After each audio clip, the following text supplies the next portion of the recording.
ابن عربی کہتے ہیں کہ حجاج بن یوسف کے عہد سلطنت میں قبیلہ بنو حنیفیہ میں اجدر بن مالک نامی ایک ڈاکو تھا۔ سینکڑوں قتل و غارت کر چکا تھا۔ جب اس نے اہل حجر پر ڈاکہ ڈالا تو حجاج بن یوسف کو اس کی اطلاع ہوئی تو حاکم یمامہ کو ڈانٹ کر خط لکھا کہ تو یہ کیا کر رہا ہے، اب تک اس کا انتظام کیوں نہیں کیا؟ فوراً اجدر کو گرفتار کر کے ہمارے پاس بھیج دو۔ حجاج کے قہر و غضب اور قہرمانی حکومت کے خوف سے لوگ ویسے ہی تھر تھراتے تھے۔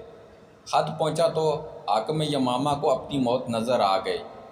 قبیلہ بنو مرموہ دینی حنظلہ کے ہوشیار اور بہادر لوگوں کو بلا کر ان کے لیے ایک بڑا انعام مقرر کیا کہ وہ اجدر کو قتل کر دیں یا قید کر کے لے آئیں۔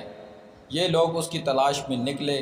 جب اس کے متذکر کے قریب ہوئے تو ان میں سے ایک آدمی کو یہ پیغام دے کر بھیجا کہ ہم لوگ بھی تمہاری جماعت میں شریک ہو کر رہنا چاہتے ہیں۔ اجدر کو ان پر اعتماد ہو گیا اور ساتھ رہنے کی اجازت دے دی۔ یہ سب لوگ اجدر کے ساتھ رہنے لگے، یہاں تک کہ ایک روز موقع پا کر اس کو باندھ لیا اور حاکم یمامہ کے پاس پہنچا دیا۔ حاکم یمامہ نے انہی لوگوں کے ساتھ حجاج کے پاس روانہ کر دیا اور ان لوگوں کو مسائی بلیغہ کا حال حجاج کو لکھ بھیجا۔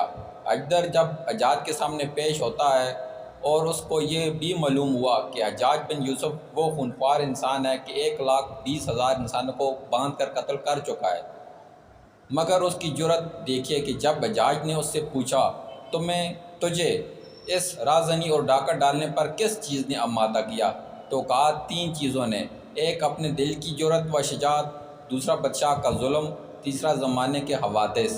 حجاج نے کہا تجھ سے وہ کیا بات سرزد ہوئی ہے جس کی وجہ سے تیری جرأت بڑھی اور سلطان نے تجھ پر ظلم کیا اور زمانے کے حوادث تجھ پر ٹوٹ پڑے؟ اجدر نے کہا امیر مجھے آزمائے تو مجھے بہترین سیاسی شاہ سوار اور اپنی رویت میں سب سے زیادہ خیر خواہ پائیں گے، اور یہ اس لیے کہ جب کبھی کسی سے میرا مقابلہ ہوا تو میں نے اپنے آپ کو اس پر غالب پایا۔ حجاج نے کہا اچھا، ہم تمہیں آزماتے ہیں، اور آزمائش یہ ہے کہ تمہیں ایک میدان میں چھوڑتے ہیں جس میں ایک شیر ہوگا۔ اگر اس نے تجھے قتل کر دیا تو ہم تیرے قتل کی فکر سے بچے، اور اگر تو نے اسے قتل کر دیا تو ہم تجھے آزاد کر دیں گے۔ اجدر نے نہایت خوشی سے اس کو قبول کیا اور کہنے لگا یہ تو میرے عین آرزو ہے، ضرور ایسا کیجیے۔ حجاج نے کہا صرف یہی نہیں کہ شیر کے مقابلے میں تجھے آزاد چھوڑ دیں، بلکہ صورت یہ ہوگی کہ تیرے پاؤں میں باری باری بیڑیاں ہوں گی اور دانہ ہاتھ گردن میں باندھ دیا جائے گا، صرف بایاں ہاتھ کھلا رہے گا، اس میں تلوار دی جائے گی۔ اجدر نے اس کو بھی قبول کیا۔ حجاج نے شیر کے آنے تک اجدر کو جیل خانے میں قید کر دیا اور اپنے ماتحت حاکم کو حکم دیا کہ ایک شیر کہیں سے گرفتار کر کے لایا جائے۔ حکام نے فوراً ایک ببر شیر مہیا کر دیا۔ جب شیر آیا تو اس کو ایک دن میسور میدان میں چھوڑ دیا اور 3 دن تک اس کو بھوکا رکھا گیا۔ اس کے بعد اجدر کے پاؤں بیڑیاں میں اور دانہ ہاتھ گردن میں باندھ کر لایا گیا، بایاں ہاتھ میں تلوار دے کر شیر کے سامنے چھوڑ دیا گیا۔ اجدر اس کو دیکھ کر ایک رجزیہ ترانہ پڑھنے لگا۔ جب شیر نے اس کو دیکھا تو نہایت زور سے دھڑکا اور انگڑائی لے کر اجدر کی طرف بڑھا۔ جب شیر بالکل قریب آ پہنچا اور ایک نیزے کا فاصلہ رہ گیا تو اجدر نے زور سے جست کی اور اس زور سے شیر پر تلوار کا وار کیا کہ ایک وار میں شیر ختم ہو کر زمین پر گرا، اور ادھر اجدر پیروں کی بیڑیوں کی وجہ سے پیچھے کو جا پڑا۔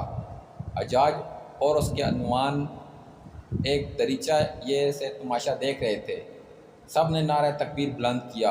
ادھر اجدر اٹھا اور حجاج سے خطاب کر کے فی البدایہ یہ اشعار پڑھے، اگر آپ نے میری موت کا قصد کیا تھا تو اے حجاج میں تیرے نام کا بھی امیدوار ہوں۔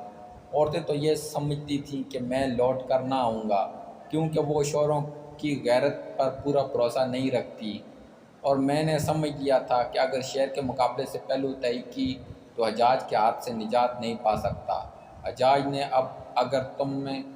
حجاج نے کہا اب اگر تم چاہو تو ہم تمہیں بڑا انعام دیں اور چاہو تو تمہیں بالکل آزاد چھوڑ دیں۔ حیدر نے کہا نہیں، میں امیر کے ساتھ رہنا چاہتا ہوں۔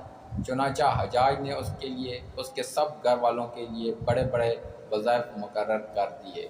تاریخ ابن عساکر۔